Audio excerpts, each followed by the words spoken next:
Naghahanap ba kayo ng falls, malamig at malasprite na tubig na paliguan at may kasamang kuweba at napapalibutan ng isang magandang kalikasan?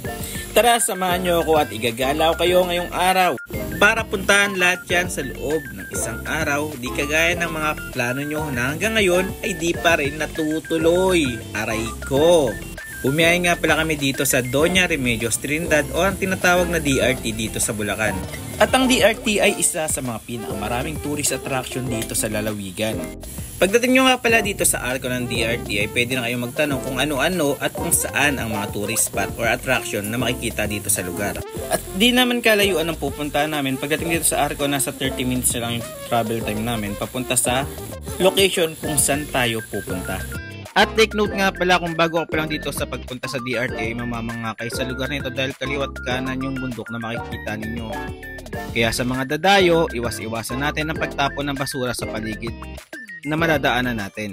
At pag nadaanan nyo tong tuloy to, this is the sign na malapit na tayo kung saan yung destination natin. Siguro mga around 5 to 10 minutes na lang bago tayo makarating sa lugar na pupuntahan natin. At madadaanan natin tong Barangay Bayabas. Dito sa Barangay Bayabas, isihinto tayo sa mismong barangay hall para magbayad ng entrance fee. At ang entrance fee pa nga pala dito is nasa 40 pesos per head, pero before is nasa 20 lang to, pero dahil nga inaalagaan tong lugar na to, is talaga nagtataas ang entrance fee dito. At kung first time mo palang napupunta dito, is kakailanganin nyo ng tour guide para ma-tour kayo kung saan at kung ano-ano ang pwede nating madaanan. Like yung Sprite Falls, pagpunta sa cave, sila magtuturo sa atin. O baka may mag-react dyan, bakit kailangan ng tour guide? Ang lapit-lapit lang naman. No. Actually, di naman siya sobrang lapit. Kakailangan talaga siya ng tour guide, especially pag first timer ka palang napupunta dito sa Puning Cave. Dahil hindi mo alam yung daan at di mo alam kung saan papunta yung cave. At ito nga pala yung tour guide namin. So, ang binayaran namin dito sa tour guide is 150 pesos lang naman. Kasi hindi naman talaga ganong kalayuan. Pero sa mga nagbabash dyan, dahil malapit lang daw. So, yun. Huwag nyo nang i-bash kasi sa mga beginner talaga is kailangan ng tour guide. Kasi hindi naman talaga alam yung daan. Alright. Then, sa mga gusto mag-overnight, may mga cottages naman dito. Malapit sa falls, meron din. Tapos sa mga nakalimutan bumili ng mga pagkain or magdala ng pagkain, meron din ditong tindahan at pwede rin kayo dito magpaluto.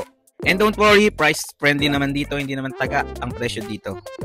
At ang ilog na nakikita nyo, isa rin to sa madalas nating makita pagka dumadaan sa wall natin itong Puning Cave. Pero kung mapapansin nyo, is kulay putik ang ilog na to, pero marami pa rin naliligo. Alam nyo kung anong dahilan ng putik na to or kulay na to kung bakit ganito? Based sa aming tour guide is meron daw nagkakwari sa unahan nito kaya nagkakaganito yung kulay. At same scenario ito sa Daraitan at Agus River na naging tsokolate ang kulay ng tubig dahil sa pagkakwari. At dahil sa pagkakwari, pwedeng masira ang ating likas na yaman o ang ating kagubatan. At maging sani ito ng malawakang pagbaha dito sa Metro Manila. At after natin makatawid dito ay bubungad sa atin ang isang malinis na falls kung saan na ang tubig daw ay nanggagaling sa loob ng kuweba. Kaya naman ito talagang sobrang lamig. Malaki kristal o sobrang linaw ng tubig na umaagos dito. Kaya isa ito sa mga dahilan kaya patuloy itong dinarayo.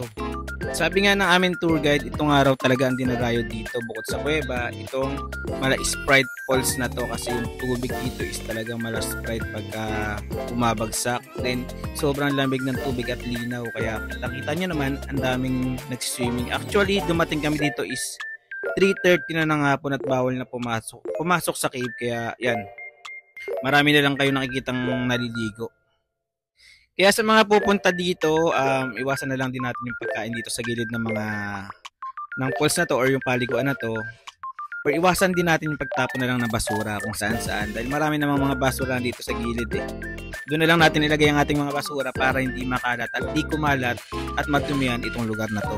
Then pag nakarating na kayo sa part na to at dediretso kayo ng kuweba, siguro mga nasa 10 to 15 minutes walking pa or trekking ang may encounter nyo if ever na beginner kayo. Pero kung sanay na kayo or pabalik-balik na kayo dito, malamang mga 10 minutes or 5 minutes na lang. At mga kagala, babaybayin natin yung ilog para makarating tayo dito sa may pinaka Puning Cave. Tapos, yon, ingat-ingat lang dahil medyo madulas yung daan, especially pag maulan, mga bossing, talagang maputik at masukal yung posible nating madaanan. At natanong ko rin sa tour guide namin kung may mga ahas bang nagpapakita dito. Siyempre yung sagot sa amin dahil nga nasa gubat tayo, possible talaga na merong ahas dito at di naman daw ng nunuklaw yung ahas kung di natin matatapakan or di natin nagagambala. Kaya yun, doble ingat tayo or tingin-tingin tayo sa paligid natin para safe na safe tayo. And I think mas maraming ahas na tropa mo na nasa paligid mo lang, kaya mag-ingat ka rin. Hello. At habang naglalakad kami, nakikita ko rin yung ganda ng paligid na madadaanan dito papuntang Puning Cave. Talaga may mga rock formation, yung linis pa rin ng ilog, consistent pa rin, talagang malinaw. And ayun nga guys, finally ito ang Puning Cave. Actually di kami nakapasok sa pinakalooban niya.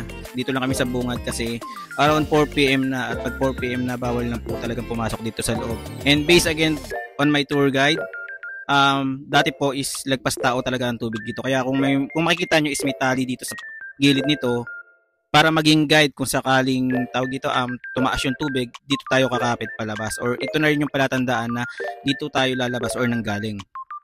And pag gusto nyong pumasok sa cave, iba rin yung bayad natin sa tour guide dito at yung iba rin yung entrance fee pagdating natin dito. At dito sa loob, kitang-kita nyo na buhay yung mga stalagmite sa stalactite. Kaya sa mga pupunta dito, alagaan natin tong kuwebang to. Wag na wag din tayo magtatapon dito ng basura.